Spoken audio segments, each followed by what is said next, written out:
Hello বন্ধুরা, শুভ সকাল। তো দেখো, আরও একটি নতুন ভিডিওর সাথে আমি আবারও চলে এসেছি। আশা করি সকলেই সুস্থ আছেন, ভালো আছেন। তো আজকে রান্না করছিলাম হচ্ছে নতুন আলু দিয়ে আলুর দম। তো আগের দিন যেহেতু একটু রিচ হয়েছিল রান্নাটা, তো তাই জন্য আজকে যতটা পেরেছি একটু হালকা পাতলা রাখারই চেষ্টা করেছি। তো তোমরা তো প্রথমে দেখলেই আমি আলুটাকে ভেজে নিয়েছিলাম, শুধু নুন দিয়েই ভেজেছি।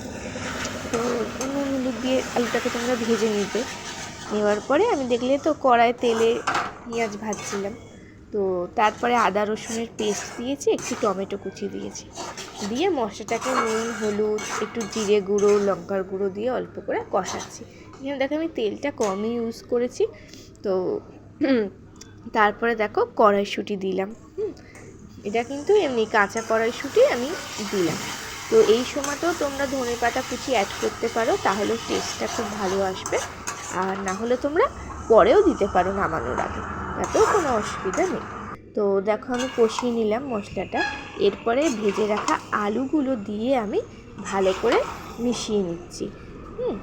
এই প্রসেসটা বেশ কিছুক্ষণ লো ফ্লেমে করতে হবে, যাতে প্রত্যেকটা আলুর গায়ে মশলাটা ভালো করে লেগে যায়।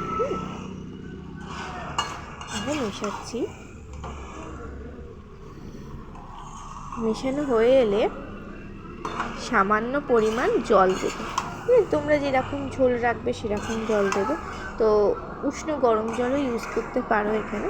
তো আমি এখানে নর্মাল জলই দিয়েছিলাম। দেখো ভালো করে মিশে গেছে প্রত্যেকটা আলুর মধ্যে মশলাটা।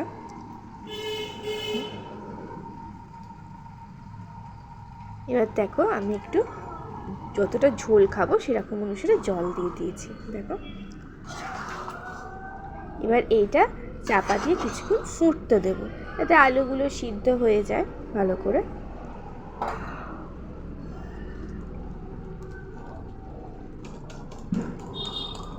এবার দেখো প্রায় হয়েই এসছিল।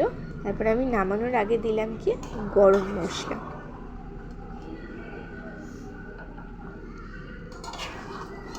ব্যাস হয়েই গেছে এবার। আর আমি ধনেপাতা কুচিটাও কিন্তু ওপর থেকে ছড়িয়ে দিয়েছিলাম। ব্যাস এবার দেখো ফাইনাল লুক। দেখো তো কেমন হয়েছে আলুর দমটা জানিও। আর এরকম করেছি, একটু ঝোল রেখেছিলাম। তো আরেকদিন যেদিন করব সেদিন একদম ড্রাই করব।